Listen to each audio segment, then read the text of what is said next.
The New Horizons chassis is one of a kind. With decades of in-house development, it is designed and built with no shortcuts.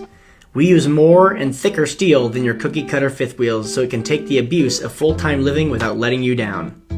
We start our chassis with US steel from our local provider that is ordered for each chassis right before we begin. Our chassis starts its life upside down on a fixed jig where 85% of the chassis will be constructed before it is flipped right side up on its chosen axle combination. Our standard triple Moride independent suspension or optional Kelderman air suspension. The upper deck area, that is the upstairs of our units, and the basement front and pass-through storage is the first to be constructed. This is where the slide mechanisms pass through the steel and the pin box is attached. It has additional 2x8 box tubing and 2x3 angle for added structure to the pin box area where you'll find our standard 32K rated solid pin box. We do offer Gen Y options that are in standard and gooseneck configurations that are rated at 30,000 pounds. It is comprised of 1/4 inch 2x8 box tube that wraps the perimeter of the upper deck. The upper perimeter has 6 uprights of 2x6 and 2x4 that tie the lower section of 2x6 that runs the bottom and connects into the lower deck. The lower deck is 1/4 inch 3x4 and 16-pound 12-inch I-beam that span the entire length of the lower deck. The I-beams are then tied together with 3/16 C-channel at the rear. Below the C-channel, we place our receiver hitch assembly with heavy-duty skid rollers standard. These rollers can handle the weight of the unit and keep it safe from those low clearance entry and exits you might find on your travels.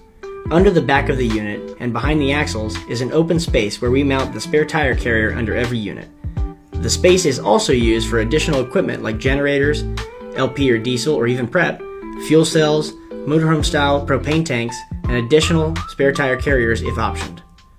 Spanning the top of the I-beam is an assortment of 3/16 2x3 angle, making up the base for our main floor to fasten down to. It is also used for the brackets on the fresh, gray, and black water tanks that keep them supported and locked in place so there's no chance of ever losing your fluids on the side of the road. After they've completed what they can on the jig, they flip the chassis and get to work on the remaining components. We give the rear jacks more angle than the front for lateral stability, so you don't have to feel like you're on a boat rocking in the ocean every time someone's walking around the RV. Every New Horizons unit uses hydraulic individually controlled slides exclusively. From 0 to 6, no cables or electric motors to worry about, and plenty of power to move our heavy slides that we get all the way up to 18 feet in length. Now it's time to get this chassis painted. The team gets the chassis cleaned and prepped, covering all the essential components we don't want painted. It receives a primer and then a black final coating. Then back to the chassis shop it goes to complete the final 10% before it joins the main production line.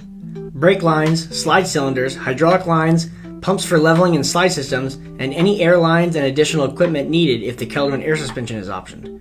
Last but not least, we put on its shoes. Our standard is a 17.5-inch aluminum wheel with Salem 235x75 tires. We do offer an assortment of other wheel and tire options if you're looking for a different style or brand. Now that we have joined the main production line, stay tuned for the next step in the New Horizons build process, where this unit goes from nothing but steel to a home on wheels.